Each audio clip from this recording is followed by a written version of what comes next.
bien bonjour à toutes et à tous. Ravi de vous retrouver ce 30 août, c'est-à-dire à 2 jours de la rentrée scolaire pour parler d'école et pour vous présenter cette proposition de loi qui vise à garantir la gratuité réelle de l'éducation. Nous le faisons à 48 heures d'une rentrée qui s'annonce brutale, qui s'annonce angoissante pour une part considérable des familles qui sont confrontées à de graves difficultés. La première est celle du manque d'enseignants. Ça n'est pas l'objet de cette proposition de loi, mais évidemment, cette situation, cette pénurie avec ce recours au contractuel marque l'atmosphère de la rentrée et place les familles dans une perplexité, voire une inquiétude.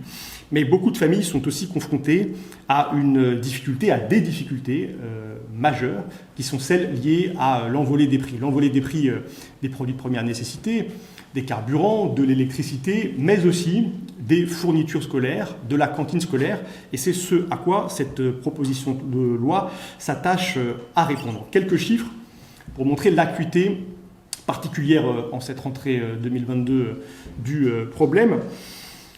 L'inflation a touché les matières premières, notamment la pâte à papier, et en conséquence, nous avons des augmentations des prix des fournitures scolaires qui, d'après la FCPE, peuvent croître de 10 à 40%. On est sur des augmentations qui peuvent aller jusqu'à 25% par exemple pour les cahiers, pour le papier, jusqu'à 30% pour les stylos. C'est donc une facture qui augmente dans des proportions absolument considérables. Dans le même temps, et conséquence des mêmes mécanismes, ce sont les prix des cantines scolaires qui flambent en cette rentrée. Selon l'AMF, les prix des cantines devraient croître de 5 à 10% en moyenne, mais certains de vos confrères rapportent ce matin, par exemple, dans la presse, que dans certaines communes, on assistera à des augmentations de plus 25% du tarif des cantines, ce qui, ajouté donc aux augmentations des fournitures scolaires, fait peser de très très importantes difficultés sur le budget des familles. Il y a donc pour nous, la Nouvelle Union populaire écologique et sociale, une urgence sociale à laquelle nous voulons répondre en proposant cette proposition de loi, sa mise en œuvre. Cette proposition de loi, elle est tirée du programme de la Nouvelle Union populaire écologique et sociale, ce programme qui, je le rappelle, est arrivé en tête du premier tour des élections législatives. Et cette proposition de loi est signée ce matin par 105 députés, 105 parlementaires issus des 4 groupes qui forment la NUPES ici à l'Assemblée nationale. Au-delà de cette urgence, cette proposition de loi, elle veut aussi participer à rétablir un principe fondamental de l'école publique, un principe républicain, celui de la gratuité réelle de l'éducation. C'est un principe constitutionnel, la gratuité de l'éducation. Or, nous constatons qu'il n'est pas garanti. Quelques éléments pour en faire la démonstration. Selon une enquête récente du CNAL, 52% des familles du premier degré expriment être sollicitées pour acheter des fournitures scolaires à la rentrée, et parmi elles, 26% déclarent être en difficulté pour le faire. Dans le second degré, c'est 93% des familles qui sont sollicitées pour acheter chaque année des fournitures scolaires, et 86% d'entre elles déclarent être en difficulté pour le faire. Selon une étude de la DEP, une étude un petit peu ancienne, qui date de 2014-2015, il faut donc considérer que sous l'effet de l'inflation, la situation est sans doute plus difficile aujourd'hui. Selon cette étude, le coût de la scolarité d'un élève pour une famille sur une année représente en moyenne 520 € pour un enfant scolarisé en maternelle, 600 € pour un enfant scolarisé en élémentaire, 890 € pour un collégien, 1120 € pour un lycéen de la voie générale et 1250 € par an pour un lycéen de la voie professionnelle. Ce sont des coûts considérables qui pèsent sur les familles et qui nous font dire donc que la gratuité réelle de l'éducation n'est pas assurée en France, et peut-être que vous y reviendrez dans vos questions, mais y compris quand on compare le montant annuel de ces coûts au montant de l'allocation de rentrée scolaire, on voit que cette allocation ne permet absolument pas de couvrir l'ensemble des dépenses qui sont associées à la scolarité des enfants. Cette situation pour nous est inacceptable. Je rappelle qu'en France, l'éducation est obligatoire, la gratuité de l'éducation étant la conséquence de cette obligation.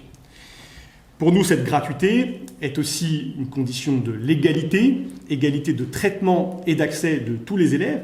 Il y a des collectivités qui font des efforts considérables pour soutenir les familles et rendre gratuite, par exemple, la fourniture des fournitures scolaires, rendre gratuite pour les familles les plus modestes la cantine, ou en tout cas mettre en œuvre une tarification sociale de la cantine. Mais nous ne nous satisfaisons pas d'une hétérogénéité de situation qui voit dans certains endroits des familles bénéficier de politiques publiques qui viennent en leur soutien, et dans d'autres, des familles laissées sans appui et sans mécanisme de solidarité. D'autant qu'une part importante des collectivités sont aujourd'hui placées dans une situation financière extrêmement difficile. Je pense notamment aux plus petites communes, et ça n'est pas un hasard si dans ces plus petites communes, par exemple concernant la cantine, ce sont les plus petites communes qui sont les plus en difficulté pour mettre en œuvre une tarification sociale de la cantine. Dans seulement 10% des communes de moins de 1000 habitants, il existe une tarification sociale de la cantine. Enfin, et pour terminer, avant de donner la parole à mes collègues, la gratuité, elle est pour nous une condition de la réussite éducative de tous les élèves. Je vais rapidement m'arrêter sur la question de l'accès à la cantine scolaire. L'accès à la cantine scolaire, et c'est le défenseur des droits qui le dit après avoir enquêté sur cette question, est directement conditionné par le milieu social dont sont issus les élèves. Je donne un exemple. Au collège, 40% des élèves issus des familles défavorisées ne mangent pas à la cantine. Ils ne sont que, je mets ce que entre guillemets, 17% pour les élèves issus des familles issues de catégories sociales supérieures. On voit bien qu'il y a une inégalité d'accès à la cantine qui est liée à une inégalité sociale. Et qui dit inégalité d'accès à la cantine, dit inégalité d'accès à un repas équilibré, un repas qui nourrit, et évidemment, on est disponible aux apprentissages quand on a le ventre plein. À l'inverse, des enfants qui ont faim, des enfants qui ont mal mangé, vont développer des problèmes sanitaires, mais aussi des difficultés pour être concentrés en classe et donc pour réussir leur parcours scolaire. Il y a un lien étroit pour nous entre gratuité et réussite éducative. C'est aussi à cela, à cet objectif que concourt cette proposition de loi. Je cède maintenant la parole à ma collègue Claudia Rouault, députée socialiste d'Ille-et-Vilaine. Merci. Merci Paul, je pense qu'il a dit beaucoup de choses, mais je souhaite préciser un peu la raison donc, de cette signature de plusieurs députés du groupe socialiste, et sachant, Paul, il y en a eu 105, mais je pense que si on avait proposé la signature en septembre, il y en aurait eu beaucoup plus, parce que nous étions quand même un peu en période de vacances et tout le monde n'a pas eu le temps de regarder la boucle. Donc, cette proposition de loi, elle nous a d'abord avant tout bousculé, parce que généralement, les socialistes font les choses un peu différemment. On auditionne et après on écrit en fonction de ce qu'on entend. Là, moi, je pense que cette proposition de loi, elle est vraiment extrêmement courageuse et elle a le mérite d'ouvrir un débat, un nécessaire débat pour l'égalité des chances, comme Paul l'a si bien dit. Aujourd'hui, on voit bien que quand on est à Neuilly, eh bien, c'est pas du tout la même chose que de naître à Saint-Denis, et il faut vraiment qu'on rééquilibre ça. La France, c'est une république où on a toujours mis l'éducation devant de tout. Et là, aujourd'hui, on voit bien que ce n'est plus possible. Alors, cette proposition de loi s'étend donc de la maternelle au lycée. Et je pense qu'on peut le faire déjà en étapes, et on a beaucoup insisté au niveau des écoles, sachant que pour avoir rencontré quelques élus locaux ce week-end-là, les impayés explosent dans les petites communes rurales où souvent, en ruralité, eh bien, quelquefois, les familles, ce sont les plus modestes qui viennent construire ou habiter et qui aujourd'hui, eh bien, face à la montée des carburants, face à le coût de l'énergie, par rapport au coût, bien sûr, alimentaire, ne peuvent plus payer leur cantine. Et ça, c'était déjà le cas en 2022, avant cette inflation que nous allons subir. Et donc les collectivités sont inquiètes parce qu'elles savent quand même que la restauration, eh bien, c'est quasiment obligatoire, ne serait-ce que déjà pour que toutes les personnes qui travaillent puissent mettre leurs enfants, bien sûr, dans les écoles. Mais au-delà de ça, les élus locaux le savent aussi, que c'est souvent le seul repas correct que peut faire un enfant issu d'un milieu social très défavorisé. Donc les fournitures, je pense que c'est le b.a.-ba, ne serait-ce pour éviter quelquefois des concurrences, des enfants qui voient le petit camarade d'à côté avec une superbe trousse à la mode, tendance, et puis le pauvre, lui, qui a souvent des cahiers ou des crayons, ou quand il en a, qui sont pas du tout... qui sont très différents. Enfin, moi, je l'ai vécu quand j'étais gamine et je me disais, on enviait toujours ceux qui avaient les plus belles choses. Donc déjà, je trouve qu'il y aurait une véritable égalité si chaque enfant avait le même matériel pour travailler quand il arrive à l'école. Et puis derrière ça, il y a ce sujet de la restauration qui, de toute façon, là aussi, quand on entend des élus de grandes villes dire qu'ils vont diminuer la ration parce qu'ils ne vont plus pouvoir finalement boucler les budgets. L'énergie, il y a eu aussi hier quelques articles avec l'explosion du prix de l'énergie et donc on ne peut pas dans une commune voter un budget déficitaire.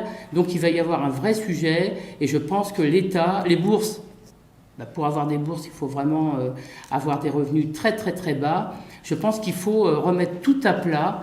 Et l'objet de cette PPL, qui derrière ça va certainement ouvrir des débats, je l'espère, et je le pense, eh bien, ça sera justement de regarder qui fait quoi.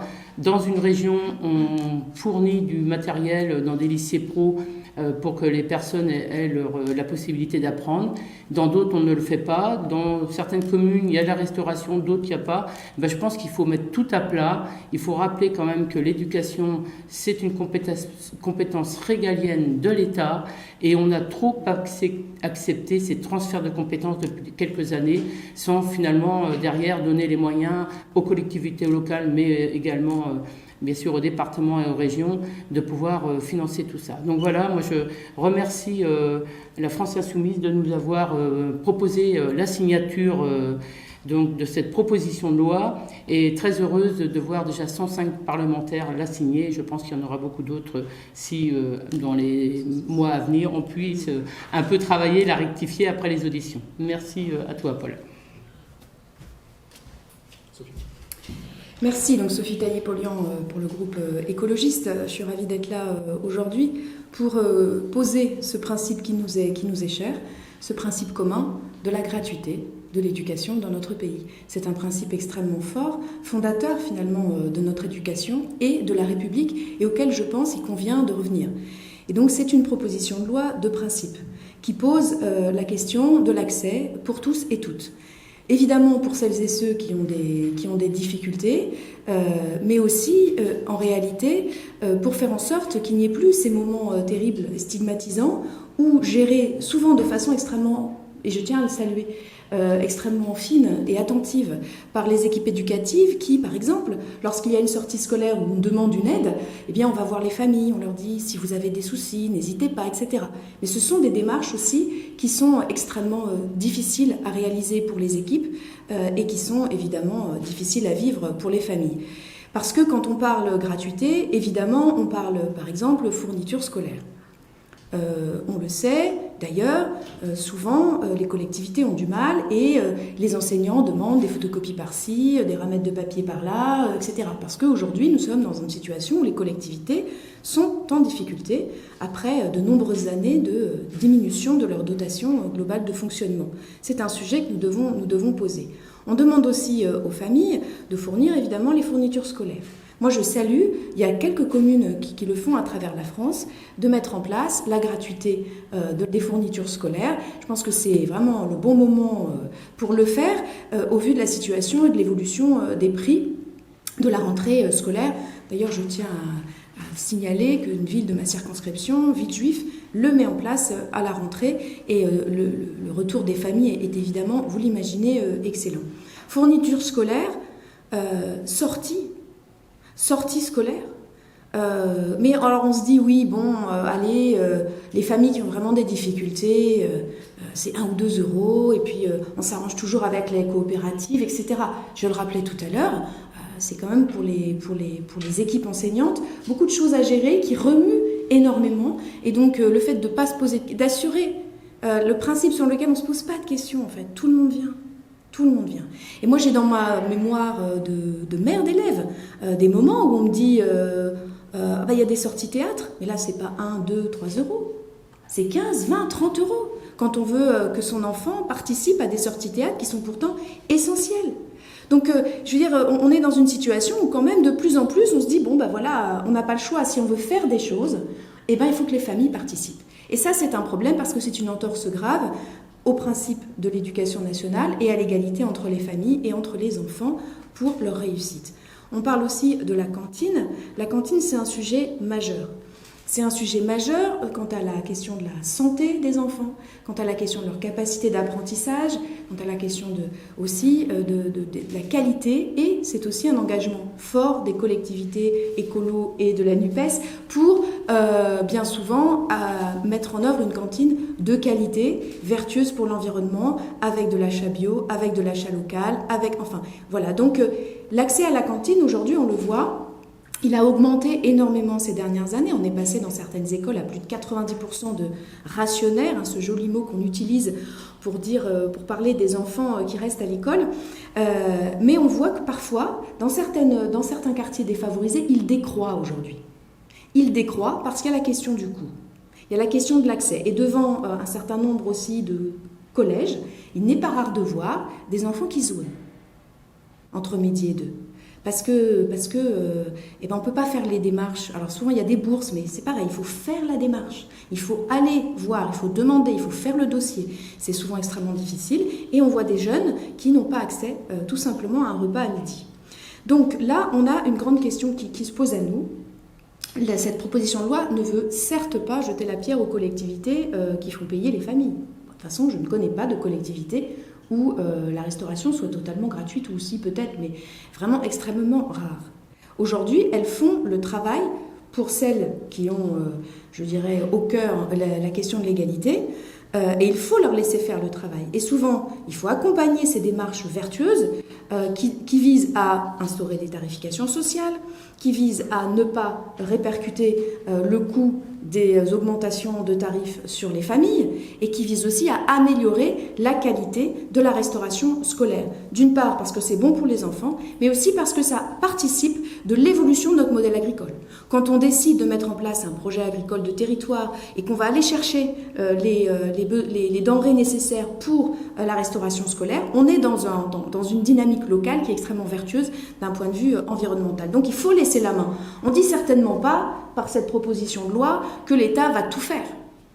Non, mais l'État va enfin donner les moyens aux collectivités de faire. Et ça, c'est extrêmement important. Et on ne vient surtout pas avec cette proposition de loi jeter la pierre aux collectivités qui font participer les familles. Elles font le maximum dans les moyens qui leur sont conférés aujourd'hui. Et nous les connaissons, je pense à la ville de Lyon là, qui n'augmente pas les tarifs. Enfin, il y a beaucoup de collectivités qui sont énormément engagées. Par contre, nous disons, enfin, on va vous accompagner. Et finalement, on ne voudrait pas tomber dans le fait de dire, on va sortir des principes, et puis derrière, on va laisser les collectivités se débrouiller. C'est un petit peu la mauvaise expérience qu'on a eue au moment des rythmes scolaires. Grande idée pour faire en sorte que la façon dont soit organisé le temps scolaire soit plus adapté aux enfants, mais idée qui ne va pas jusqu'au bout, parce qu'on laisse aux collectivités le soin de financer, et donc forcément, on introduit là un vecteur d'inégalité démultiplié. Donc nous souhaitons vraiment le dire, ce principe de gratuité qui est consubstantiel finalement à la République et à l'école gratuite laïque de notre République et obligatoire, eh bien c'est pris en charge par l'État et pas par les collectivités. Et ça doit être pris en charge par l'État qui doit donner les moyens aux collectivités. Et pour ça, évidemment, on a estimé un coût aux alentours de 8 milliards d'euros. C'est beaucoup d'argent. C'est beaucoup d'argent, mais dans notre pays aujourd'hui, il y a beaucoup d'argent. On ne peut pas tout le temps ressasser les mêmes chiffres, mais enfin, quand on voit qu'il y a 140 milliards d'euros par an, en dehors des dépenses Covid, qui sont données aux entreprises sans aucune contrepartie, on se dit qu'on pourrait en retrancher 8 pour faire en sorte que tous les enfants de notre pays aient accès à une éducation totalement gratuite. Ça ne me semble pas complètement hallucinant. Que ce soit par une meilleure participation des familles, et notamment des familles très aisées, que ce soit par une participation des entreprises, puisqu'elles ont besoin, dans le pays où elles sont implantées, d'une éducation forte et attractive. Donc nous insistons là-dessus parce que nous souhaitons dire à tous les élus et à toutes les élues qui sont à pied d'œuvre sur le terrain que nous souhaitons accompagner le développement de politiques telles qu'elles sont aujourd'hui et non pas donner des leçons. Donc c'est pourquoi cette proposition de loi elle est gagée et il est clairement indiqué que ces dépenses doivent revenir au budget de l'État. Et attention, pas par des compensations qui baissent au fur et à mesure. Non, par le fait d'une réelle mise à disposition des moyens pour faire en sorte que tous les enfants de notre pays aient accès à une école gratuite. Et une école gratuite qui puisse permettre le développement de projets qui ouvrent les enfants vers l'extérieur. Et qu'est-ce qui ouvre les enfants vers l'extérieur? On parle beaucoup des savoirs fondamentaux, mais on le sait, on apprend mieux aussi quand on va faire une classe verte. On apprend mieux aussi quand on fait des sorties. On apprend mieux aussi quand on a, évidemment, un bon repas dans le ventre à midi. Merci Sophie. À vous la parole si vous avez des questions pour revenir sur cette proposition de loi ou le contexte de cette rentrée particulière. Oui. J'attends Fix pour LCP, donc je voulais vous demander, donc l'évaluation des mesures, vous l'avez faite, est-ce que vous pouvez la détailler? Est-ce que ça prend aussi en compte, par exemple, les voyages scolaires, peut-être les sorties les plus coûteuses? Est-ce que, étant donné que tout serait pris en charge, ou quasiment tout pris en charge, vous supprimeriez l'allocation d'entrée scolaire avec ce nouveau paradigme? Et enfin, quand est-ce que vous allez inscrire cette PPL à l'ordre du jour? Est-ce que ce sera dans la niche des anciennes missions? Alors, cette PPL, elle est déposée ce matin auprès de la commission de l'Assemblée nationale qui est chargée de l'étudier. Cette commission se réunit le 20 septembre. Et donc, à partir de là, elle va être à disposition du bureau de l'Assemblée qui pourra, à chaque instant, décider de la soumettre au débat de notre Assemblée pour permettre son travail et éventuellement son adoption. Pour revenir sur la question du chiffrage, 7,9 milliards pour être précis, c'est le chiffrage de cette gratuité réelle étendue à la cantine scolaire, aux sorties intégrant les voyages scolaires, aux périscolaires et aux fournitures scolaires sur l'ensemble du temps de la scolarité obligatoire, donc de la maternelle au lycée. Pour être précis, nous voyons dans cette politique des effets dynamiques. Par exemple, l'introduction de la gratuité de la cantine scolaire, nous avons évalué qu'elle entraînerait une augmentation de la fréquentation des cantines de l'ordre de 15%. Et nous avons intégré cette dynamique dans notre chiffrage. Et donc c'est un chiffrage qui prend en compte donc une augmentation du nombre des élèves qui iraient à la cantine, que ce chiffrage évalué à 7,9 milliards.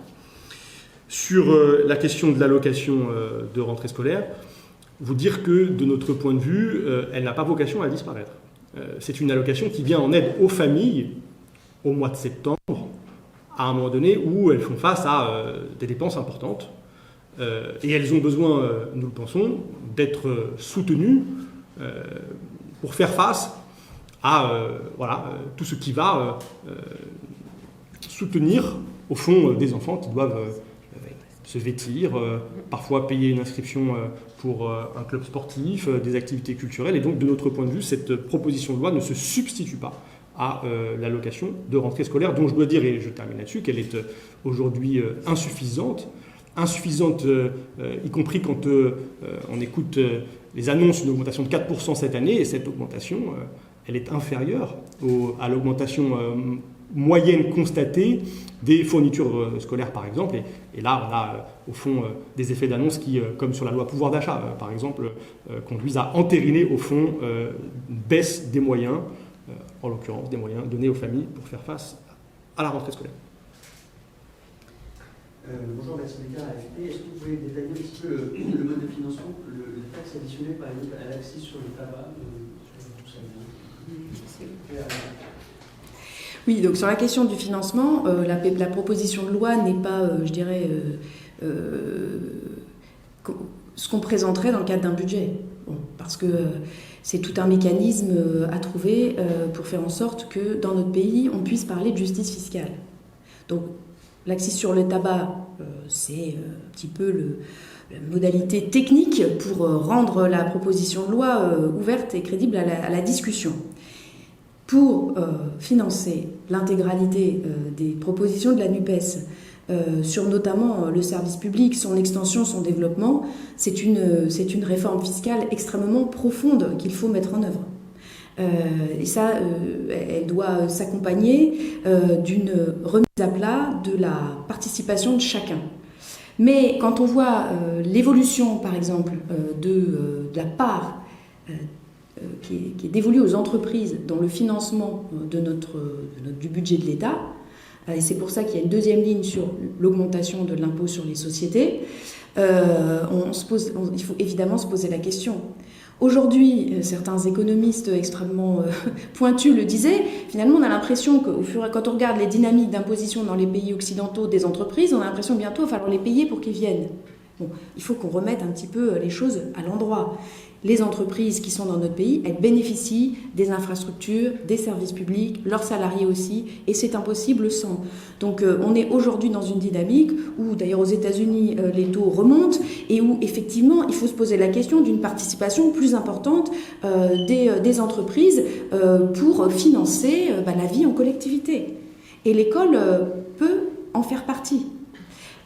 Quand on voit aujourd'hui que l'impôt des sociétés continue à baisser, être sur une trajectoire baissière, quand on voit à nouveau réitérer la volonté du gouvernement de supprimer la CVAE totalement, de continuer à supprimer les impôts sur les sociétés, je crois que là, il y a une hérésie. Une hérésie. On ne peut pas continuer à aider des entreprises sans aucune contrepartie et sans aucune garantie de ce que l'argent va devenir. Et d'un autre côté, nous expliquer qu'il faut être vertueux sur le plan des finances publiques et donc faire la réforme des retraites et baisser les moyens au service public. Donc il faut inverser cette tendance. Évidemment, le volet recettes d'un projet de loi de finances de la NUPES n'aurait rien à voir et nous ne construirions pas nos politiques sur l'augmentation du tabac, mais sur une réforme profonde de l'imposition des ménages ultra riches, aussi sur une plus grande égalité, une plus grande justice fiscale entre les différents ménages sur l'impôt sur le revenu, qui n'est pas aujourd'hui suffisamment progressif, merci. Et on voit quand même qu'il y a des effets de seuil et qu'il y a des effets, surtout pour les ménages moyens, qui conviendraient vraiment de remettre à plat. Bien sûr sur la fiscalité des entreprises et sur toutes les niches.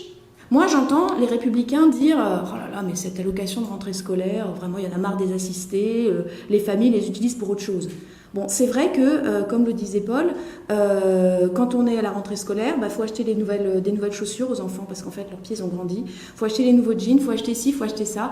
Enfin, je veux dire, on est face à un moment où, finalement, c'est l'entrée dans l'automne, donc on rebascule sur d'autres vêtements et, oh, incroyable, les enfants ont grandi. Donc, il faut tout renouveler. Voilà, c'est ça la réalité des familles. Donc, c'est pas seulement les cahiers, etc. Donc, quand j'entends dire les assistés, je dis, mais c'est qui les assistés ? C'est qui les assistés ? C'est ceux qui empilent les dispositifs de niche fiscale qui font en sorte qu'ils payent trop peu d'impôts par rapport à leurs revenus. Voilà, ça c'est les assistés dans notre pays. Et c'est ceux qui captent la capacité fiscale dans notre pays. Je pense par exemple à ces quelques pourcentage de familles qui possèdent les logements, un extrêmement grand nombre de logements alloués dans notre pays. Ces familles-là, aujourd'hui, elles sont aidées énormément par les niches fiscales d'aide à la construction de logements. Il faudrait qu'on se pose la question. Est-ce qu'on ne ferait pas mieux de construire le logement social directement avec les moyens de l'État, d'arrêter toutes ces niches fiscales et de faire en sorte que chacun puisse contribuer à hauteur de ses possibilités. Donc il y a dans notre pays, dans les pourcentages les plus hauts des revenus, une contribution à retravailler. Retravailler aussi la contribution des entreprises. Bien sûr, nous différencions la petite entreprise exposée au marché international de la grande multinationale qui fait des profits, des super profits. Et donc, dans notre idée, il y a évidemment une différenciation entre les entreprises et aussi, évidemment,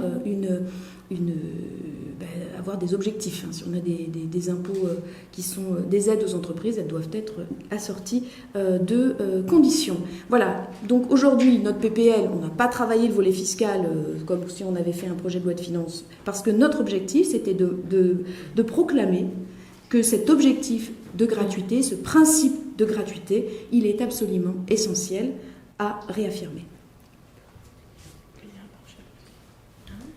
Et si je peux me permettre, moi je pense qu'à travers tout ce qui a été dit, c'est aussi de redonner du sens à l'impôt. L'impôt, l'objectif, c'est la solidarité. Aujourd'hui, à chaque fois qu'on a fait des propositions aux commissions finances pour justement qu'il y ait un peu plus de solidarité par rapport aux plus riches, eh bien, on a toujours entendu on ne touchera pas à l'impôt, on ne touchera pas à l'impôt. On a enlevé toutes les autonomies fiscales des collectivités locales, avec la suppression de la taxe d'habitation pour les communes, avec pour les régions, il leur reste la taxe sur les carburants, et puis sur les cartes grises. Ça reste quand même très très limité. Donc finalement, quand on a une région qui joue le jeu par rapport dans la restaurant, par exemple sur les lycées, qui joue le jeu de mettre un peu plus de bio, fait travailler les agriculteurs locaux, les circuits courts, eh bien finalement n'a pas de possibilité aujourd'hui de demander des contributions supplémentaires aux gens les plus aisés sur leur propre territoire. Donc je pense que les élus aujourd'hui souhaiteraient avoir un peu plus d'autonomie fiscale. Et il faut redonner du sens à l'impôt.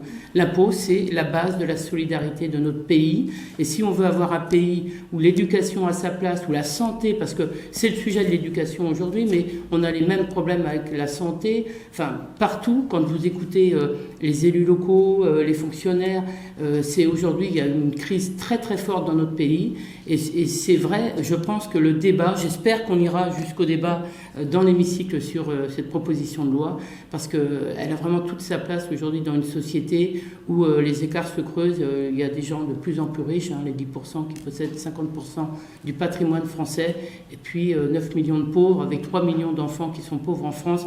Donc redonner un peu de sens à l'impôt et avoir peut-être une démarche très pédagogue de l'impôt. D'autres questions ? Tu veux dire quelque chose ? Bon, je pense que l'essentiel a été dit, notamment sur la question philosophique de la gratuité. Souvent, on a des réactions qui nous disent finalement, s'il y a une tarification sociale, école par école ou commune par commune, on voit bien que les plus fortunés ils contribuent pour les plus pauvres. En réalité, l'impôt, c'est ça, mais sauf que l'impôt, il se fait... il assure l'égalité sur l'ensemble du territoire, l'impôt national, et il évite aussi les logiques qui sont en fait un peu des logiques, passez-moi le mot, mais de charité, de considérer qu'on est bien content, que son enfant mange pour plus cher, parce que ça permet de contribuer pour le petit d'à côté qui mange pour moins cher. Moi, je pense que ces logiques-là, elles sont assez délétères au sein de l'école. Les enfants, ils s'en rendent compte, la communauté éducative se rend compte qu'il y a ces inégalités-là. Sophie, tu soulignais la question... aussi des sorties scolaires. Voilà, la gratuité, c'est quelque chose qui remet à égalité de façon fondamentale et qui évite en fait d'avoir en permanence à faire des petits aménagements pour ceux qui sont les plus pauvres. Rappelons qu'aujourd'hui, vous avez 1 enfant sur 5 qui vit sous le seuil de pauvreté. Donc imaginez ce que c'est en fait à l'échelle des écoles et des communes d'être en permanence en train évidemment de se mettre, et il le faut dans la place de celui qui a le plus de besoins, de l'enfant qui n'a pas ses 3 repas par jour, de l'enfant qui ne va pas pouvoir se payer sa sortie. En fait, c'est pour nous, c'est à la solidarité nationale, et c'est au niveau national que doit se décider que en France, tous les enfants doivent pouvoir manger à leur faim, et qu'en France, tous les enfants doivent avoir accès à une éducation qui est non seulement obligatoire, mais du même coup, gratuite, voilà, et que l'école soit pas en train de s'adapter et d'essayer de s'adapter à des besoins supplémentaires d'enfants, parce qu'en réalité, l'école, elle est l'école de toutes et tous. En premier lieu, elle a été fondée en premier lieu pour abattre les inégalités, et donc elle doit être le lieu où ces inégalités ne subsistent plus, y compris dans l'accès à la cantine, à la fourniture scolaire, à la sortie scolaire.